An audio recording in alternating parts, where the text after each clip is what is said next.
Hello বন্ধুরা, বাজারে গেলাম, বাজার থেকে আসলাম। দেখো বাজার করতে গেলাম তো সবজি বাজার। দেখো দুইটা হেলেন্সের শাড়ি মুড়া নিয়ে আসলাম। এই দেখো একটা হেলেন্সের শাড়ি মুড়া হলো 15 টাকা করে, দুইটা হেলেন্সের শাড়ি 30 টাকা। কী করবো, শাক পাতা খাতে হবে, যে মানে যে সবজির দাম। দেখো হেলেন্সের শাড়ি নিয়ে আসলাম। আর এখানে বাজার আনলাম, এখানে 200 টাকার বাজার। দেখো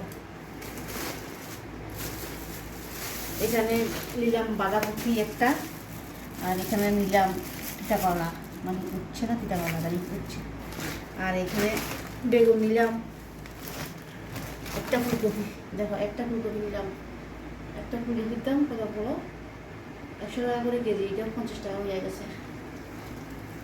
আর এখানে নিলাম বেগুন, বেগুন দামটা কম আছে, 60 টাকা করে কেজি, 60 টাকা।